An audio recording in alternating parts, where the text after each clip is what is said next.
Halo teman-teman semua, selamat sore, Erev Tov Shalom Lam. Hari ini hari Ahad Shalom, tanggal 1 Juni 2025, hari pertama di bulan Juni, setengah tahun setelah 2025 sudah berjalan selama 6 bulan, setengah tahun ya. Dan kita mengawalinya di hari Ahad ya. Hari pertama dalam sepekan, first day of the week sebenarnya kalau dalam perhitungan yang dianut oleh Indonesia sebenarnya. Tapi ya kita malah harusnya sih memang itu yang dipakai ya. Kan Senin. Nah teman-teman semuanya, di Chatterbox edisi obrolan campur-campur ini, kenapa campur-campur? Karena nanti malam saya nggak live teman-teman. Kan saya ada urusan nanti malam ada Zoom ya. Saya ada Zoom nanti malam sekitar jam 8 lewat ya, lebih tepatnya jam 8 malam lewat ya, waktu Indonesia Barat. Ada urusan jadinya nggak live teman-teman, nggak memungkinkan juga untuk live jam segitu ya. Jadinya saya bikin lebih awal. Sekarang jam 5 lewat 9 menit waktu Indonesia Barat. Maghrib masih sekitar 30-an menit, setengah jaman lagi lah. Maghribnya masih jam 5.47 petang waktu Indonesia Barat ya. Isyaknya jam 7 malam pas waktu Indonesia Barat. Nah, ada urusan jadinya saya nggak live malam ini ya. Urusannya adalah interview dengan Roy Fang ya Pak, yang tadi yang Ray Fai itu tadi buat coaching gitu. Yang penting interview dulu, nanti masalah untuk pembayaran atau pembiayaan buat gabung ke apa yang disebut Troy Fai Tribe itu atau inner circle-nya atau clients-nya buat di training atau di coaching itu nanti teman-teman. Yang penting di interview dulu. Nah ini alhamdulillah saya pilih waktu berangkat yang sangat awal ya, early banget, karena karena malam ini saya nggak bisa live ya. Kemarin juga telat saya berangkatnya ya. Telatnya karena kemarin adalah urusan dengan PPKD Jakarta Utara. PPKD Jakarta Utara ngisi pelatihan di PPKD Jakarta Utara. Saya ngikut pelatihan bahasa Inggris untuk tenaga administrasi profesional. Dan kemarinnya itu yang saya baru sukses adalah mengisi di pelatihan PPKD Jaksel. Di sini nih. Di mana? Sebelumnya di Pejaten Atas, saya bilang di Pejaten dekat Mampang ya, PPKD Jaksel ya, dimana saya coba lagi ikut pelatihan bahasa Jepang basic.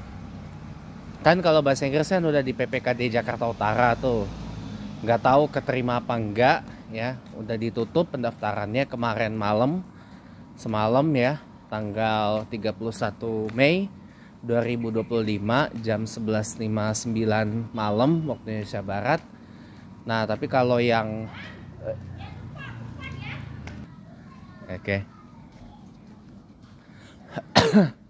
biasa itu ART Invalan minta kupon kurban ya, minta kupon kurban minta kupon kurban. Saya bilang ya nantilah diusahakan insya Allah. Ya. Nah kita lanjut dulu ya teman-teman ya, biar gak ke distract dengan tadi. Jadi sampai mana tadi kita cerita? Oh iya,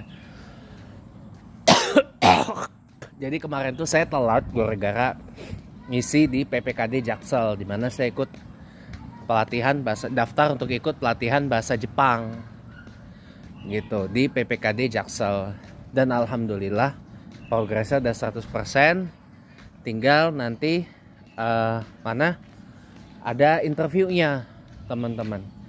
Ada interviewnya, ada segala macamnya ya, ada segala macamnya sebelum nanti di-decide apakah nanti diterima apa enggak ikut pelatihan bahasa Jepang dari PPKD Jaksel gitu. Dan alhamdulillah saya udah masuk ke grup WA-nya pelatihan bahasa Jepang PPKD Jaksel.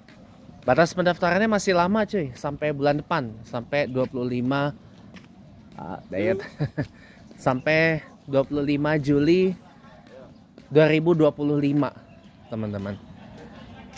Tuh di depan saya ada Mazda Cronos. Tuh yang nggak tahu yang 2000 cc apa yang V6 ya. Kalau yang 2000 cc saya mau beli buat donor. Donor mesinnya buat E2000.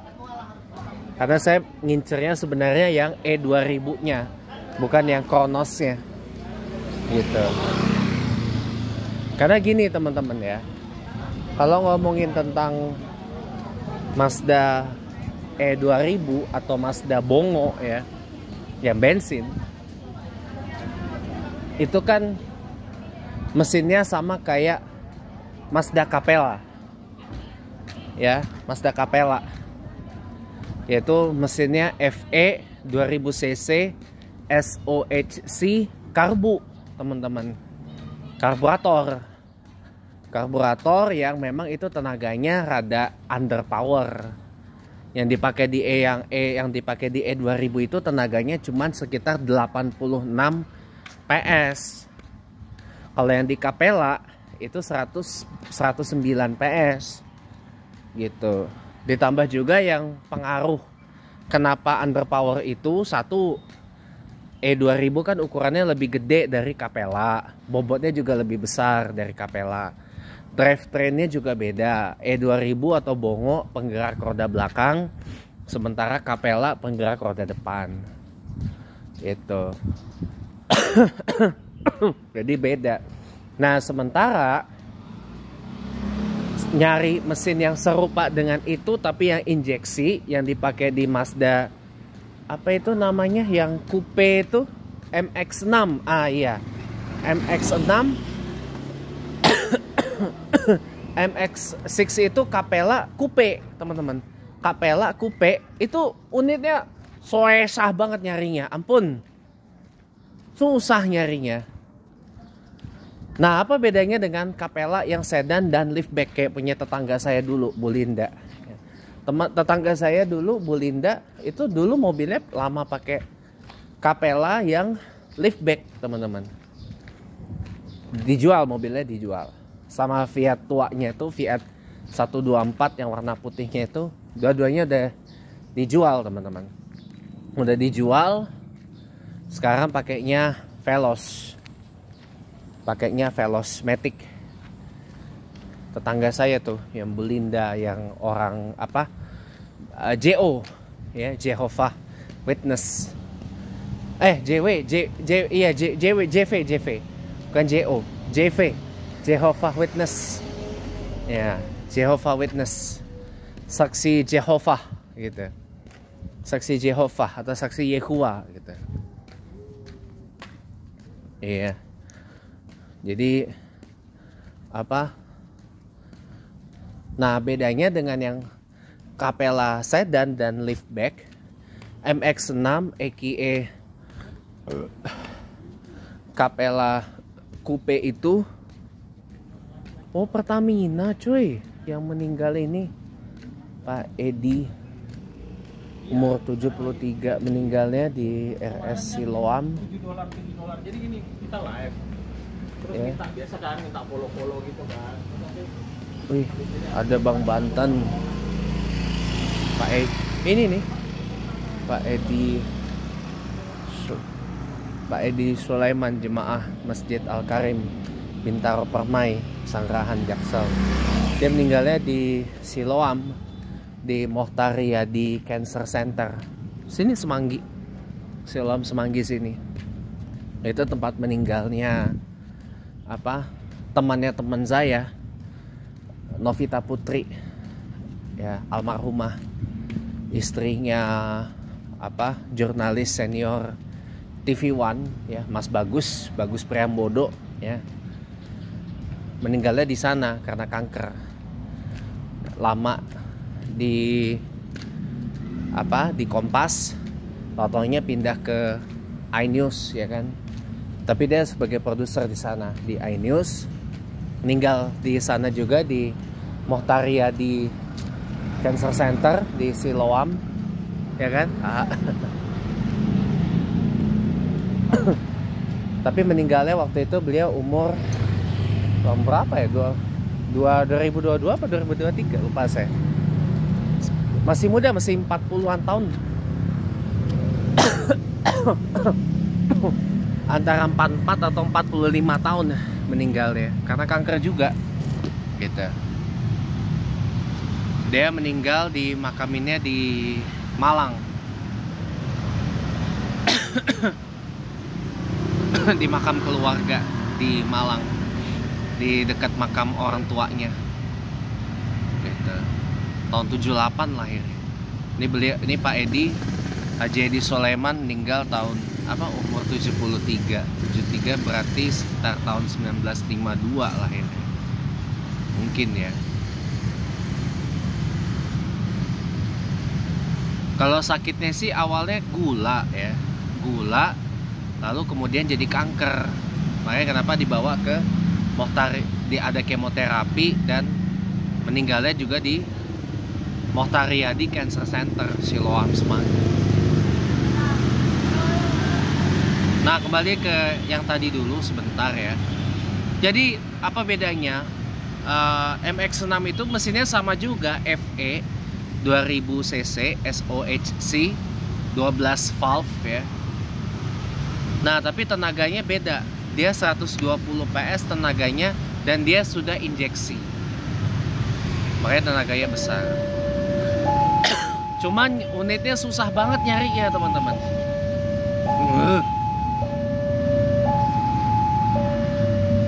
Unitnya susah banget nyarinya. Sama kayak nyari Kronos yang 2000 cc. Kronos sama 626 juga. Sama 626 juga. Cuma beda nomenklatur aja. Kalau yang seangkatan sama Bongo atau E2000 itu Capella. Kalau yang tadi Kronos namanya. Kronos itu ada dua pilihan mesin. Yang 2000 cc dia kodenya kalau saya tidak salah FS, ya. 2000 cc juga, tenaganya lebih besar dikit dari MX-6, ya, atau Capella Coupe, sama ada yang V6, ada yang V6. Nah, yang V6 ini dia diposisikan untuk berhadapan dengan Gallon Lele yang V6 2000 cc V6. Kalau Kronos yang 2000 cc dia diposisikan untuk berhadapan dengan pada waktu itu Accord Cielo, bukan Accord Maestro lagi.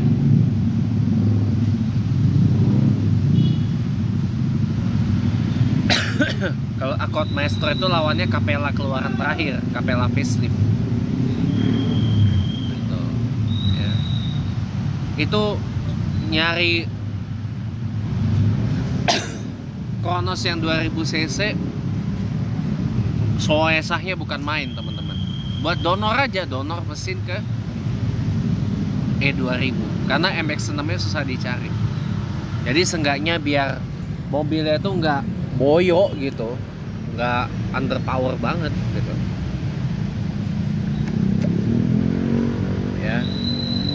Konon katanya Mazda E2000 itu pernah jadi armadanya Golden Bird, dan beberapa diantaranya ada yang diesel. Dieselnya sama 2000 cc gitu. Cuma saya nggak hafal kode mesinnya apa. Ya, dia 2000 cc diesel, masih indirect injection ya, dan itu unitnya jarang banget ada, jarang banget ada gitu. E2000 nya sendiri juga unitnya jarang ada teman-teman. Kalaupun ada ya, rata-rata itu keluaran awal, keluaran tahun 97, 98 gitu. Kalau yang flexi van yang keluaran terakhir itu jarang banget unitnya, jarang banget. Dia diproduksi itu yang E2000 flexi van itu sampai 2005 apa 2006 saya lupa. Yang facelift intinya. Pada waktu itu Mazda Bongo yang di Jepang udah ganti generasi. Udah generasi yang bertahan dari yang udah ada dari tahun 99 sampai tahun 2020, yang kemudian diganti dengan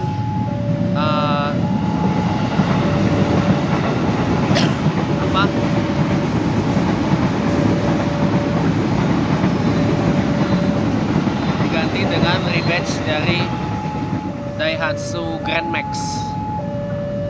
Mazda Bongo yang baru gitu diganti dengan model rebadge dari Daihatsu Grand Max yang ukurannya lebih kecil dari Bongo yang terakhir yang dibikin oleh Mazda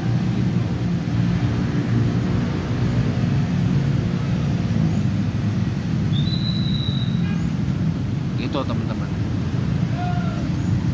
Jadi ibaratnya Mazda itu cuma naruh logo doang, sisanya plek itu Toyota dan Daihatsu ya. Mesinnya pakai 2NR VE Dual VVT-i, transmisinya pakai transmisi 4 speed sama kayak yang dipakai Xenia sama Avanza kecil ya,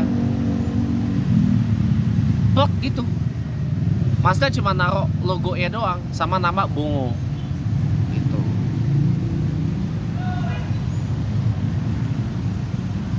Itu teman-teman. Kalau Bongo yang lebih gede lagi ada, tapi nggak masuk Indonesia. Namanya Bongo Brownie. Itu lebih panjang, lebih gede teman-teman. Cuman nggak masuk Indonesia, dan modelnya juga terakhir diproduksi tahun 2010, kemudian dilahirkan kembali sebagai rebadge dari Toyota Hiace H200. Tapi bukan Hiace komuter yang gede banget, itu bukan. Hiace yang kecil, yang short wheelbase ya, yang kecil, yang short wheelbase. Bener-bener cuma naruh logo sama nama Bongo Brownie, sisanya tuh dari Toyota semua. Mesinnya pakai mesin yang sama dengan Kijang Innova dan Hilux Rangga. Satu tire FE 2000 cc 4 silinder. Kalau saya tidak salah sudah dual VVT-i juga.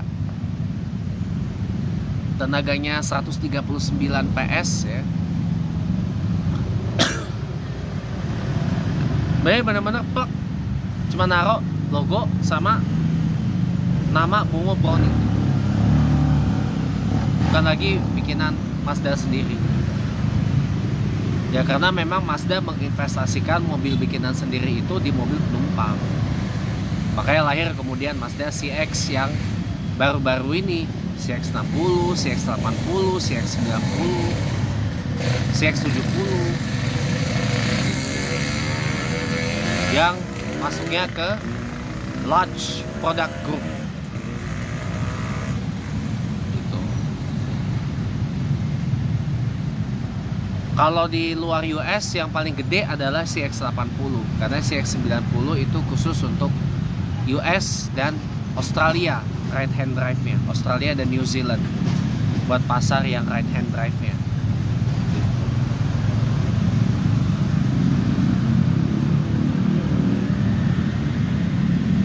Kalau di Jepang yang paling gede CX-80.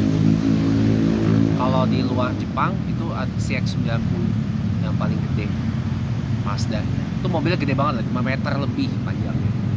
Gede banget mobil.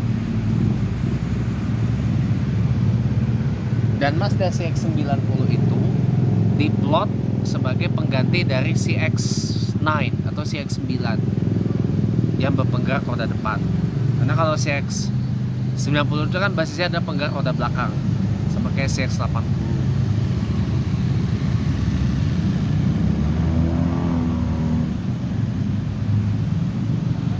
Nah, kembali lagi ke yang awal ya. Jadi kemarin saya tuh telat gara-gara itu kemarin ngisi form pelatihan di PPKD Jaksel, pelatihan bahasa Jepang. Karena lama nunggu yang di PPKD Jakut. Karena PPKD Jakut itu kan saya daftar pas injury time. Itu pun juga saya dapatnya dari bukan dari Bung Ciko apa dari Nong Andah gitu, saya lupa. Nah, teman saya juga tuh dua-duanya follow IG saya juga tuh. Nah, Nong Anda kalau nggak salah dia apa ya, staff. Oh ya, staff tenaga inilah, tenaganya Gubernur Pramono Anung di Jakarta gitu. Pangkatnya tuh sama kayak jadi kayak itu ya, Bu Susi Pujiastuti yang jadi staf ahlinya atau staf khususnya Gubernur Deddy Mulyadi Jawa Barat. Gitu. Jadi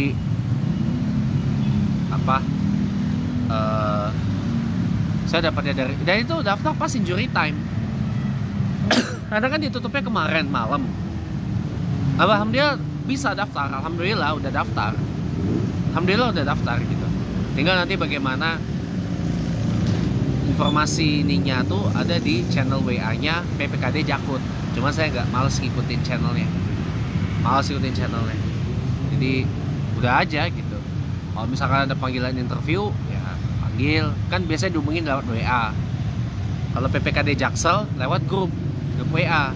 Grup WA sesuai dengan pelatihannya yang diikutin. Misalkan pelatihan tentang housekeeping, bahasa Inggris, bahasa Jepang, teknisi AC, dan beberapa lagi yang lain. Gitu teman-teman. Gitu. Jadi kemarin telatnya itu gara-gara itu. Nah, kenapa kemarin saya daftar bahasa Jepang? Ceritanya gini. Saya pernah daftar beberapa tahun yang lalu ya.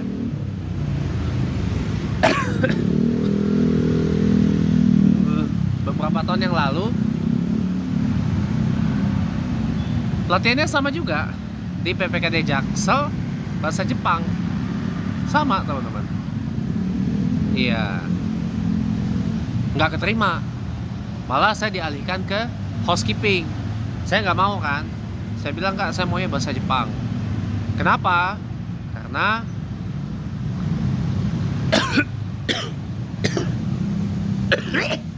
sekarang gini, alasannya gini. Sebagai orang yang sudah usia 31 tahun, alasannya pasti lebih dewasa dong. Gitu. Jadi gini teman-teman. Alasannya gini. Satu, saya tuh adalah mengincar pekerjaan di Jepang. Jadi saya nggak kasih tahu aja. Saya ngincar satu pekerjaan di Jepang sebenarnya. Dan berminat ingin kerja di Jepang gitu.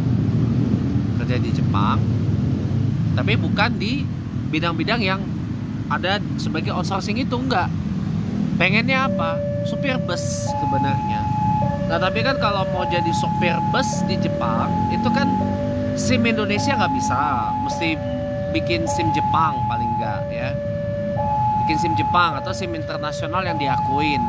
Nah, SIM internasional dari Indonesia kan nggak diakuin di Jepang. Jadi mau tidak mau kita harus bikin SIM Jepang. Nah, SIM kita, SIM ya Indonesia, itu nanti ditranslate ke bahasa Jepang. SIM A, SIM B1, SIM B. Kalau bus itu kan B1 teman-teman, karena Jepang nggak boleh ada bis tonton, karena regulasinya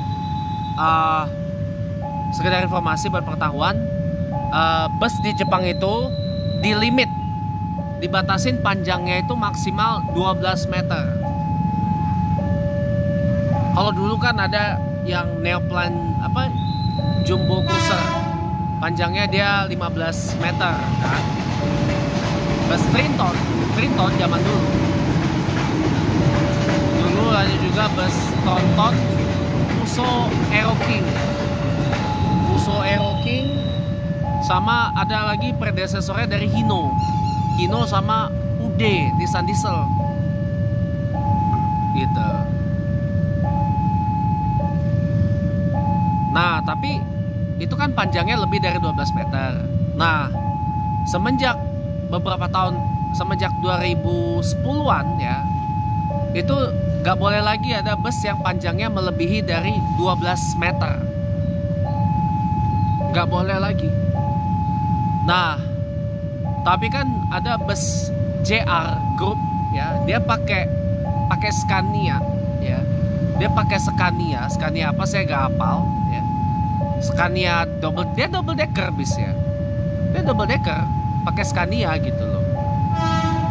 Pakai Scania, dia panjangnya saya nggak tahu berapa. Yang jelas kalau mengikut regulasi sih 12 meter panjangnya.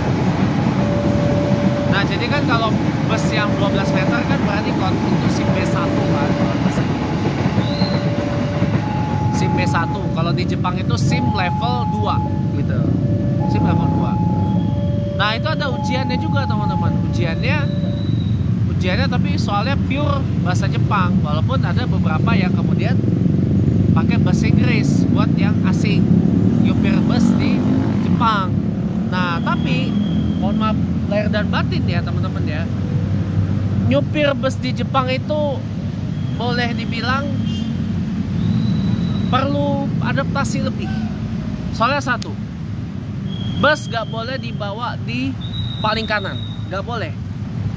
Tahuan, speed camera, nomor polisinya sama mukanya langsung dipanggil sama bos PO. Yang ngerinya apa? Langsung dipecat. Karena ngelanggar aturan lalu lintas. Jadi kalau di Jepang, bus itu sama kayak truk, jalannya di sebelah kiri, paling kiri. Gak boleh di tengah atau di kanan, konstan. Di kiri dengan laju kecepatan konstan yang udah ditentuin. Misalkan 80, 100 gitu. Nggak boleh lebih. Kalau lebih nanti bisa kena tilang. Bahaya itu. Ya. Bahaya gitu. Jadi memang itu penyesuaiannya, teman-teman. Jadi nggak seperti Indonesia yang blong kanan, blong kiri, blong bawah jalan gitu. Ya kan? Liar jadinya. Kalau di Jepang nggak boleh, nggak bisa, teman. Kalau di Jepang nggak bisa, nggak boleh. Makanya saya bilang nyetir bus di Jepang itu perlu usaha adaptasi lebih. Nggak cuma nyetir bus, nyetir mobil di Jepang itu juga perlu adaptasi lebih, teman-teman. Karena ketat. Kita di dalam kota aja juga kena speed limit 50, 60 gitu.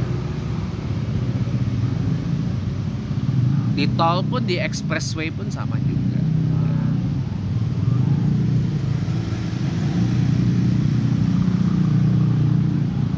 Itu teman-teman. Ya pokoknya adalah pekerjaan di Jepang yang saya incar. Selain supir bus adalah gitu kan. Saya nggak mungkin ngomong.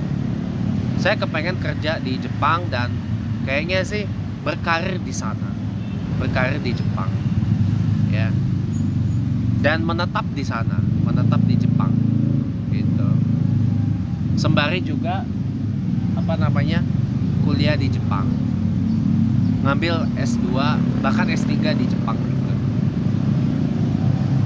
Dan bakal menetap di sana.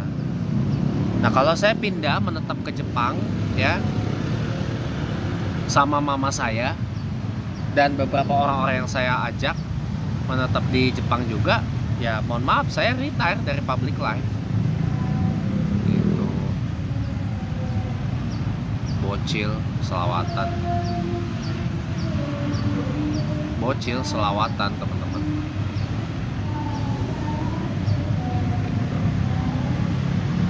Selawatan Musala Polsek.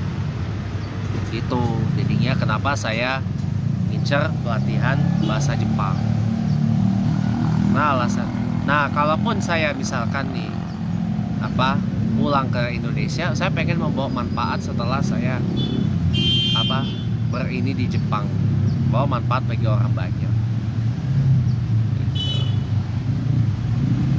Bawa manfaat bagi orang banyak dengan pengetahuan tentang Jepangan yang saya punya. Jadi bukan recehan lagi gitu loh. Tapi kayak saya kalau di Jepang tuh menetap saya nanti. Karena saya sudah punya cita-cita ya bawa mama saya menghabiskan masa tuanya di sana, di Jepang gitu. Nah alhamdulillahnya teman-teman, kalau saya ada uang lebih ya, ada satu rumah di Jepang yang saya incer, yang lokasinya alhamdulillahirabbil alamin tidak jauh dari Masjid Tokyo di Shibuya. Gitu. Masjid Tokyo itu adanya di Shibuya. Tepatnya di daerah Yoyogi Uehara. Nah, alhamdulillah rumahnya dekat sama Masjid Tokyo. Kalau naik mobil ya lebih cepat. Kalau jalan kaki itu sama kayak dari rumah saya yang sekarang, rumah kami, ke Masjid Al-Karim sama ke Mushola Polsek Sanggeran sini sekitar 10 sampai 11 menit gitu. Di daerah mana ya? Nishihara, di daerah Nishihara di Shibuya gitu. Daerah Nishihara di Shibuya gitu. Jadi ya itu sih alasan, itu sih inceran saya gitu. Nah makanya jadi itu penyebab lamanya kemarin itu bukan untuk masalah proyek rahasia itu, enggak. Tapi proyek rahasia pun juga bukan proyek sembarangan. Itu proyek gede teman-teman. Proyek gede yang harus carefully executed. Makanya saya masih mempertimbangkan apakah proyek rahasia itu saya eksekusi apa enggak gitu. Mudah-mudahan sih bisa dieksekusi. Soalnya proyeknya gede teman-teman. Nah apa proyeknya? Itu masih rahasia ya. Saya nggak bakal ngomong. Karena itu.